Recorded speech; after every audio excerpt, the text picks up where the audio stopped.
दोस्तों, ये कहानी है गरीब लड़की वैदेही की जो निर्माण स्थल पर काम करती थी। घर में बीमार पिता और गरीबी का माहौल था। इसी मजबूरी में वो मुंबई की ट्रेन पकड़ी। लेकिन उसे क्या पता था कि जिस महिला ने उसे अच्छा काम देने का वादा किया था, वही महिला चोरी छिपे उसकी जिंदगी का सौदा करने वाली बड़ी साजिश का हिस्सा थी। जब उसने अपना शरीर बेचने से मना कर दिया तो उसे बेघर और निराश करके बाहर फेंक दिया गया। वो सिर्फ जिंदा रहने के लिए पानी बेचती हुई सड़कों पर भटकती रही। फिर एक दिन गहरे जंगल में उसे एक मरता हुआ आदमी मिला। बंदूकधारियों ने उसे गोली मारकर मरने के लिए छोड़ दिया था। उसे इस बात का अंदाजा नहीं था कि ये आदमी एक अरबपति था और उसकी जान बचाना वैदेही की अपनी जिंदगी को पूरी तरह से बदल देगा। दोस्तों, इस भावनात्मक और जीवन बदलने वाली कहानी की पूरी सच्चाई जानने के लिए वीडियो को अंत तक जरूर देखें।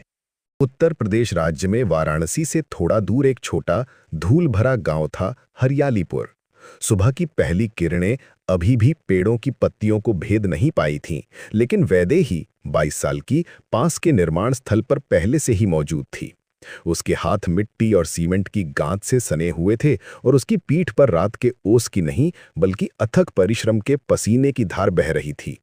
वो दर्जनों हट्टे कट्टे मजदूरों के बीच अकेली थी, फिर भी सबसे ज्यादा मेहनत करती थी। उसका पुराना दुपट्टा सिर पर कसकर बंधा हुआ था ताकि धूल बालों में न जाए। हथेलियों पर दर्द भरे छाले थे जो उसकी मजबूरी की कहानी कह रहे थे, पर उसे इन सब की परवाह नहीं थी। वैदेही बस एक ही उद्देश्य के लिए जी रही थी, अपने बीमार पिता दयाराम जी को जीवित रखना। उसके पिता दयाराम जी, जो कभी गांव के एक सम्मानित मास्टर जी हुआ करते थे, अब अपने छोटे से कच्चे घर में बिस्तर पर पड़े थे। 2 साल पहले एक अजीबोगरीब बीमारी ने उन्हें घेर लिया था। तब से उनका शरीर कमजोर होता चला गया और उनकी आवाज अब एक धीमी फुसफुसाहट में बदल गई थी। उसकी मां सुनीता दिन रात उनकी सेवा में लगी रहती थीं, हर पल किसी चमत्कार की आस लगाती थीं। वो चमत्कार कभी नहीं आया, इसलिए वैदेही ने अपनी पढ़ाई छोड़ दी, फावड़ा उठाया और मजदूरी करने लगी। एक मजदूर ने फप्ती कसी, अरे इस उम्र में तो लड़कियां कॉलेज जाती हैं, ये क्या गारा उठा रही है। वैदेही ने सुना पर अनसुना कर दिया।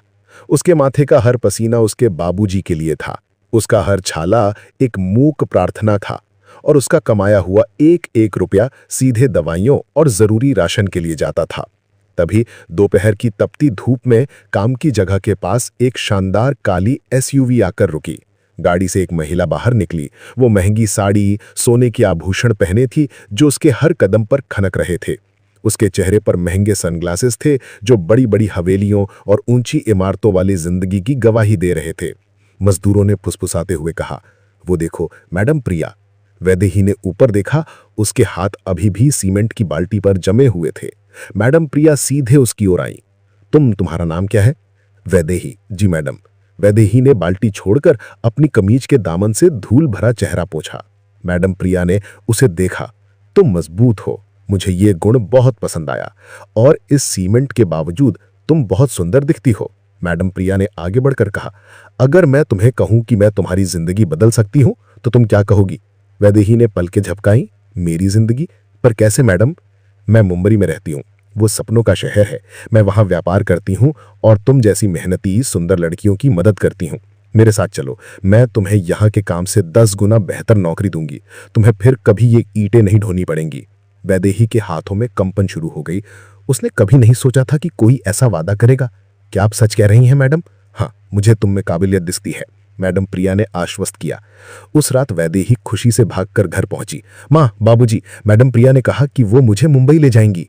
दयाराम जी कमजोर आवाज में बोले। वैदेही, मुंबई बड़ा शहर है मेरी बेटी, वहां हर चमकती चीज सोना नहीं होते, बहुत सावधानी रखना। वैदेही ने कहा, बाबूजी, मुझे आपके इलाज के लिए ये मौका लेना ही होगा, आपके लिए, माँ के लिए। अगली सुबह दयाराम जी ने अपना कांपता हाथ वैदेही के सिर पर रखा और उसे आशीर्वाद दिया। जा बेटी, मेरा आशीर्वाद तेरे साथ है। शहर में तेरी इज्जत बनी रहे और तू हमेशा अपने उसूलों पर खड़ी रहना।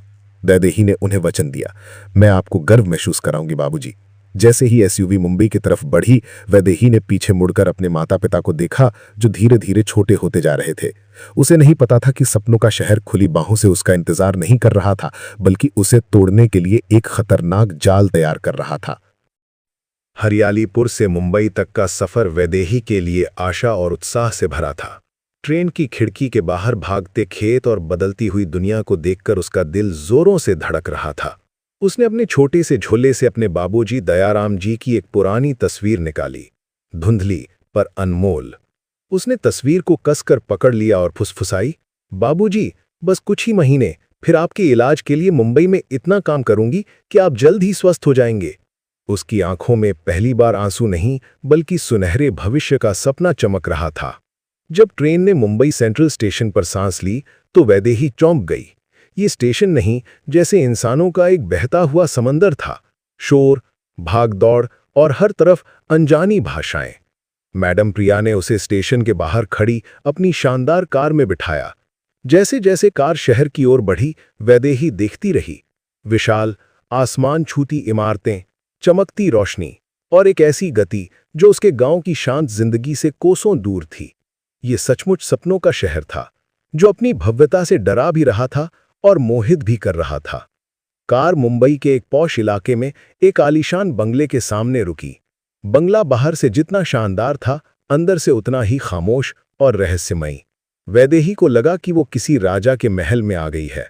घर में नौकर चाकर थे, लेकिन वे अजीब तरह से चुप थे। मैडम प्रिया वैदेही को एक शानदार कमरे में ले गईं, जहां मखमली बिस्तर और महंगा परफ्यूम था। आज रात आराम करो, कल से तुम्हारा काम शुरू होगा, मैडम प्रिया ने कहा। अगले दिन सूरज अभी पूरी तरह उगा भी नहीं था कि दरवाजे पर दस्तक से वैदेही जाग गई। मैडम प्रिया अंदर आईं। उनके चेहरे पर एक कठोर मुस्कान थी। उनके हाथ में बेहद महंगे कपड़े, गहने और मेकअप का सामान था। वैदेही, मैडम प्रिया ने कहा, देखो, ये सब तुम्हारे लिए है।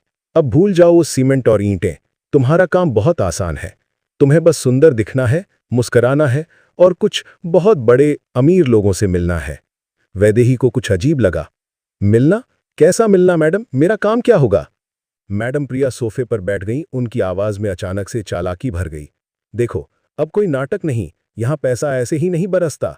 तुम्हें अपनी सुंदरता का इस्तेमाल करना होगा। तुम्हें आज रात एक बहुत बड़े व्यापारी के साथ जाना है। वैदेही के पैरों के नीचे की जमीन खिसक गई। उसके रोंगटे खड़े हो गए। उसकी आंखों के सामने अचानक दयाराम जी का कमजोर चेहरा तैर गया। उसने लड़खड़ाती आवाज में पूछा, क्या क्या आप मुझे गलत काम करने को कह रही हैं? मैडम प्रिया ने ठंडी हंसी हंसते हुए कहा, गलत काम? ये सपनों के शहर में व्यापार कहलाता है। अब ये सब मासूमियत बंद करो, वरना पछताओगी। यही तुम्हारे बाबूजी के इलाज का सबसे तेज और आसान रास्ता है। वैदेही की आवाज में कांपते हुए भी एक अटूट दृढ़ता आ गई। उसने गहरी सांस ली, अपनी हथेली के छाले महसूस किए और मैडम प्रिया की आंखों में देखा। नहीं मैडम, मैं अपने बाबूजी से झूठ बोलकर नहीं आई हूं। मेरे बाबूजी ने मुझे ये सिखाया है कि इज्जत से बड़ा कोई धन नहीं होता। मैं मर जाऊंगी, भूखी रहूंगी, पर यह पाप नहीं कर सकती। मैं अपने उसूलों को नहीं बेचूंगी। मैडम प्रिया का चेहरा गुस्से से लाल हो गया। क्या कहा? तू मेरा नुकसान करेगी? उन्होंने वैदेही को जोर से धक्का दिया। बाहर निकलो मेरी नजरों से। तुम्हें लगता है कि तुम अकेली हो? मेरे दरवाजे पर लाइन लगी है। जाओ और सड़ो उस सड़क पर जहां से आई हो। वैदेही को लगभग धक्के मारकर उस शानदार बंगले से बाहर कर दिया गया। उसके हाथ में सिर्फ उसका छोटा सा झोला था, जिसमें दयाराम जी की तस्वीर और कुछ पुराने कपड़े थे। वह मुंबई की सड़क पर अकेली खड़ी थी, रात के सन्नाटे में, ऊंची इमारतों की छांव तले। सपने टूट गए थे। उसकी आत्मा घायल थी, पर उसकी इज्जत सुरक्षित थी। सपनों का शहर अब एक निर्दयी राक्षस जैसा लग रहा था। वैदेही रोने लगी, लेकिन तभी उसे याद आया दयाराम जी का आशीर्वाद। जा बेटी, तू हमेशा अपने उसूलों पर खड़ी रहना। अब उसे पता था कि उसे अकेले ही जीना होगा, लेकिन वो कभी भी अपनी पवित्रता नहीं बेचेगी। वह सड़क पर बैठ गई, बेघर और असहाय। मैडम प्रिया के आलीशान बंगले से निकाले जाने के बाद वैदेही के लिए मुंबई शहर की रात एक भयानक सपना बन गई। ऊंची इमारतें अब उसे सुरक्षा देने वाली छत नहीं, बल्कि विशाल, क्रूर परछाइयां लग रही थी। उसके पास न रहने की जगह थी, न खाने के लिए पैसे और न ही कोई सहारा। वो अगले कुछ दिन मुंबई की निर्दयी गलियों में भटकती रही। दिन में वो ट्रेन स्टेशनों और भीड़भाड़ वाली सड़कों के किनारे बैठ जाती। उसे अपने गांव की याद सताती थी, अपने बाबूजी की धीमी आवाज और मां की ममता। रात में वो मंदिरों के पास या किसी बंद दुकान के बरामदे में सिकुड़कर सोती थी। डर और उदासी उसके दिल को खाए जा रहा था। उसके पास अब ईंटें उठाने का काम भी नहीं था, क्योंकि उसके पास काम ढूंढने का रास्ता नहीं था। एक सुबह भूख और निराशा से थककर उसने अपनी जिंदगी की सबसे बड़ी पूंजी दयाराम जी की तस्वीर को सीने से लगाया। उसे कुछ करना था। उसने देखा कि लोग सड़कों पर पानी की बोतलें बेच रहे हैं। वैदेही ने अपने पास बचे हुए थोड़े से पैसे से कुछ पानी की बोतलें खरीदी और सपनों के शहर की तपती सड़कों पर पैदल चलते हुए चिल्ला चिल्लाकर पानी बेचना शुरू कर दिया। पानी, ठंडा पानी, 10 रुपए की बोतल। उसकी आवाज पहले तो कांपती थी, पर धीरे धीरे उसमें दृढ़ता आ गई। ये काम ईंटों से ज्यादा कठिन था। इसमें अपमान था, अनसुना किया जाना था और हर पल हार मानने का खतरा था। लेकिन उसने ये तय कर लिया था कि वो मर जाएगी पर हार नहीं मानेगी। उसकी कमाई बहुत कम थी, बस इतनी कि वो 2 वक्त की रोटी खा सके और अपने बाबूजी को फोन करके उनका हालचाल पूछ सके। वो उन्हें कभी नहीं बताती थी कि वो किस हाल में है, बस कहती थी, बाबूजी, मेरा काम अच्छा चल रहा है, आप चिंता मत करना। एक दिन जब वैदेही एक सुनसान औद्योगिक क्षेत्र के पास पानी बेच रही थी, तो उसे झाड़ियों में कुछ हलचल महसूस हुई। ये जगह बहुत वीरान थी, इसलिए वो डर गई, लेकिन उसका स्वभाव उसे जाने नहीं दे सकता था। उसने हिम्मत जुटाई और झाड़ियों के पास गई। वहां का दृश्य देखकर उसके मुंह से चीख निकल गई। जमीन पर खून में लथपथ एक आदमी पड़ा था। उसकी आंखें बंद थीं और उसके पेट पर गहरा घाव था। वो महंगे कपड़े पहने हुए था, लेकिन वे खून से भीगे हुए थे। ऐसा लग रहा था कि उसे गोली मारी गई है और मरने के लिए वहीं छोड़ दिया गया है। वैदेही घबरा गई, लेकिन तभी उसे दयाराम जी की बात याद आई। किसी की मदद करने से बड़ा कोई धर्म नहीं। वो आदमी लगभग मर चुका था। वैदेही ने तुरंत अपनी पानी की बोतलें और झोला जमीन पर फेंका। उसने अपने दुपट्टे को फाड़ा और उससे घाव को कसकर बांध दिया ताकि खून रुक जाए। उसने अपने झोले से एक और बोतल निकाली और धीरे धीरे उसके होंठों पर पानी की बूंदें डालीं। उस घायल व्यक्ति ने कांपते हुए अपनी आंखें खोलीं। वैदेही ने झुककर उसके कान के पास फुसफुसाया, आप घबराइए नहीं, मैं आपको बचा लूंगी। उसने देखा कि उस आदमी के पास एक महंगा फोन पड़ा है। उसने उसे उठाने की कोशिश की, लेकिन तभी वहां से एक ट्रक गुजर गया, जिससे उसे लगा कि कोई उसे देख रहा है। उसने तुरंत फोन उठा लिया और उस घायल व्यक्ति को सहारा देकर उसे झाड़ियों के अंदर और अंदर खींच लिया।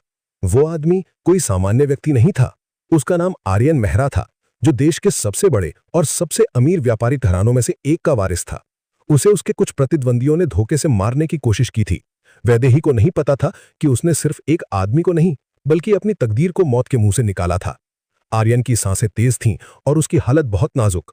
वैदेही के पास ना अस्पताल ले जाने का साहस था, क्योंकि पुलिस आ सकती थी, और ना ही कोई और रास्ता। उसने जंगल के अंदर एक छोटी पर सूखी टूटी हुई झोंपड़ी देखी। वो पूरी ताकत लगाकर आर्यन को घसीटकर उस झोंपड़ी तक ले गई। अंदर अंधेरा था, पर सुरक्षित। वैदेही बैठ गई। उसके हाथ खून से सने थे। उसने आर्यन को देखा। उसका चेहरा इतना शांत और शक्तिशाली था कि वैदेही को लगा कि वो किसी राजा को बचा रही है। अब क्या करूं? वैदेही ने अपने आप से पूछा। लेकिन तभी उसे गांव की एक बात याद आई कि जब डॉक्टर नहीं होते, तब जड़ी बूटियां ही दवा होती हैं। वैदेही जानती थी कि उसे अब दयाराम जी की सीख और गांव की देसी दवाइयों पर निर्भर रहना होगा। गांव में उसने अपनी मां को कभी कभी छोटे मोटे घावों पर जड़ी बूटियां लगाते देखा था। उसी याद और दयाराम जी की दी हुई हिम्मत के सहारे उसने सुबह होते ही झाड़ियों में नीम की पत्तियां और कुछ और देसी जड़ी बूटियां ढूंढी। धीरे धीरे, बहुत सावधानी से उसने आर्यन के घाव को साफ किया। जब वह घाव पर नीम का कड़वा लेप लगा रही थी, तो आर्यन दर्द से कराह उठा। वैदेही ने उसका हाथ पकड़ा। उसकी आवाज में मां जैसी कोमलता थी। हिम्मत रखिए, थोड़ा दर्द होगा, पर यह आपको बचाएगा। मैं आपके साथ हूं। आर्यन ने धीरे से अपनी आंखें खोली। उनकी आंखें अब तक बंद थीं, लेकिन वे पहली बार वैदेही की ओर पूरी तरह से केंद्रित थीं। वह एक खूबसूरत लड़की को देख रहा था, जिसकी हथेलियां छालों से भरी थीं, जिसके कपड़े फटे हुए थे, लेकिन जिसकी आंखों में एक अजीब सी पवित्रता और निडरता थी। उसे समझ नहीं आ रहा था कि वह कौन थी और कहां थी। उसने धीमी, कमजोर आवाज में पूछा, तुम कौन हो? मैं कहां हूं? वैदेही ने एक भी पल बर्बाद किए बिना कहा, मैं वैदेही हूं। आपको चोट लगी थी, बहुत गहरी, और आप यहां सुरक्षित हैं। ज्यादा बात मत कीजिए, आपको आराम चाहिए। अगले कुछ दिन वैदेही ने एक नर्स, एक रसोइया और एक रक्षक की तरह आर्यन की सेवा की। वह सुबह जल्दी उठकर पानी और थोड़ी सी रोटी खरीदने शहर की सड़क तक जाती और वापस आकर आर्यन को खिलाती। आर्यन की हालत धीरे धीरे सुधरने लगी। वह अब ज्यादा देर तक जाग सकता था और वैदेही से बात कर सकता था। आर्यन ने एक दोपहर पूछा, वैदेही, तुम मेरे लिए इतना क्यों कर रही हो? तुम्हें तो मुझे छोड़कर भाग जाना चाहिए था। मैं तुम्हें कोई इनाम नहीं दे सकता। वैदेही ने जवाब दिया, इनाम? मैं किसी चीज के लिए नहीं कर रही हूं। मेरे बाबूजी, दयाराम जी, उन्होंने हमेशा कहा है कि अगर तुम किसी की मदद कर सकते हो तो सवाल मत पूछो। और मैं जानती हूं कि मुश्किल में होना कैसा होता है। उसकी आवाज में छिपा दर्द सुनकर आर्यन ने वैदेही की जिंदगी के बारे में जानना चाहा। वैदेही ने उसे अपनी पूरी कहानी सुनाई। गांव, बाबूजी की बीमारी, मैडम प्रिया का धोखा और फिर सड़क पर पानी बेचने का संघर्ष। आर्यन को एहसास हुआ कि इस छोटे से गांव की लड़की में इतनी अमीरी थी जो उसके पूरे अरबपति परिवार में नहीं थी। ईमानदारी और दयालुता। उसे वैदेही पर गुस्सा आया। गुस्सा इस बात पर कि वह इतनी सीधी क्यों थी कि मैडम प्रिया जैसी औरत ने उसे धोखा दिया। लेकिन इस गुस्से से ज्यादा उसे वैदेही के प्रति गहरा सम्मान महसूस हुआ।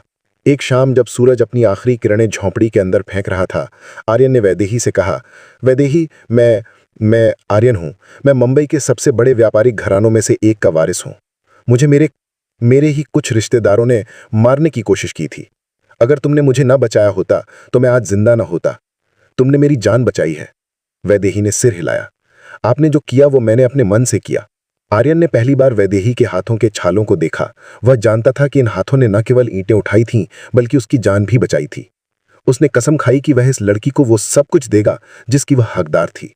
उसने वैदेही का हाथ पकड़ा और उसकी आंखों में देखकर कहा, वैदेही, मैं वादा करता हूं, मैं तुम्हें उस हर चीज से आजाद करूंगा जिसने तुम्हें दर्द दिया है। मैं तुम्हें तुम्हारा भविष्य वापस दूंगा। यह एक अनकहा भावुक वादा था जो एक टूटी फूटी झोपड़ी में एक अरबपति और एक गरीब लड़की के बीच बुना गया था। आर्यन महरा के घाव धीरे धीरे भरने लगे थे, लेकिन वैदेही के प्रति उनका सम्मान और कर्ज का एहसास हर गुजरते दिन के साथ गहरा होता जा रहा था। जब आर्यन थोड़ा चलने फिरने लगा तो उसने वैदेही से जोर देकर कहा कि अब बाहर निकलने का समय आ गया है। आर्यन ने वैदेही से कहा, अब मैं काफी ठीक हूं। मेरे पास एक योजना है, तुम्हें बस मेरी बात माननी होगी। वैदेही ने डरते हुए पूछा, कैसी योजना आर्यन जी? आर्यन ने अपने कपड़ों के अंदर छिपे हुए फोन को निकाला, जिसे वैदेही ने सूझबूझ से छुपा दिया था। ये फोन मेरे परिवार के सबसे भरोसेमंद आदमी, मेरे चीफ ऑफ सिक्योरिटी को संदेश भेजेगा। ये संदेश केवल उसे ही पता चलेगा। वे हमें इस झोपड़ी से निकालेंगे और फिर हम हिसाब बराबर करेंगे। एक रात आर्यन का संदेश काम कर गया। काली बिना नंबर प्लेट वाली एक कार झोपड़ी के पास आकर रुकी। आर्यन का विश्वासपात्र आदमी रवि, जो एक लंबा, मजबूत और शांत स्वभाव का व्यक्ति था, कार से बाहर निकला। रवि को देखकर आर्यन की आंखों में पहली बार राहत दिखी। आर्यन ने तुरंत रवि को वैदेही से मिलवाया। रवि, ये वैदेही है। इसने मेरी जान बचाई है। ये हमारी सबसे बड़ी संपत्ति है और अब मेरी जिम्मेदारी भी। ये मेरी मेहमान नहीं बल्कि मेरा परिवार है। वैदेही को एक सुरक्षित और आलीशान जगह ले जाया गया जहां उसकी हर जरूरत पूरी की गई।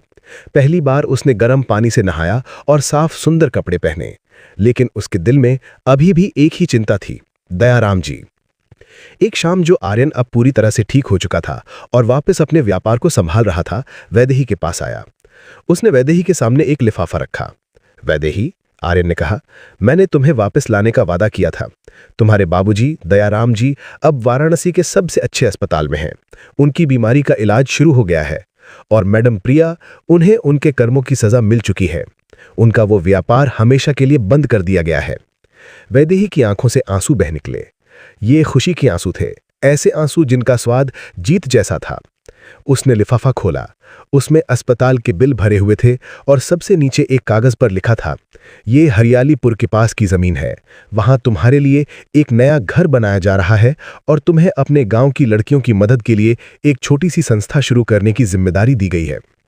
वैदेही की आवाज खुशी से रुंध गई। आर्यन जी, आपने मेरे लिए इतना सब कुछ कर दिया।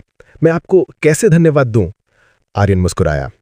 तुमने मेरी जान बचाकर जो कर्ज मुझ पर चढ़ाया है, ये उसका एक छोटा सा हिस्सा है।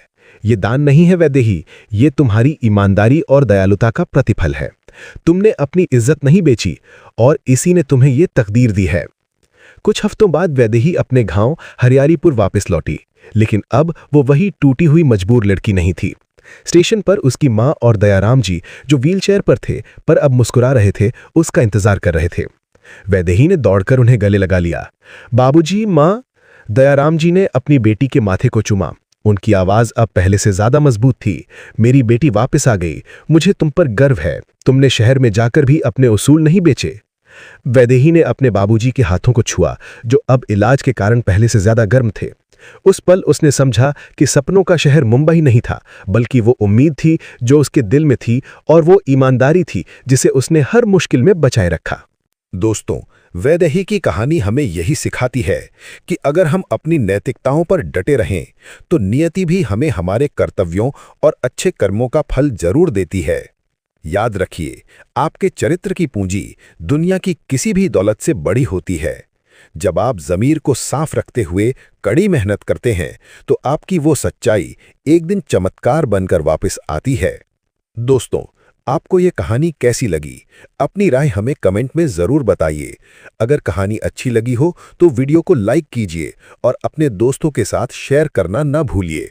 दोस्तों, अगर आप इस कहानी का पार्ट 2 देखना चाहते हैं तो कृपया कमेंट में पार्ट 2 लिखकर हमें बताएं। आपके कमेंट्स हमें अगली कहानी जल्द लाने में मदद करेंगे। ऐसी ही और दिल छू लेने वाली कहानियां सुनने के लिए हमारे चैनल पहली दफा स्टोरीज को सब्सक्राइब करना न भूलें। मिलते हैं अगली कहानी के साथ। तब तक के लिए जय हिंद।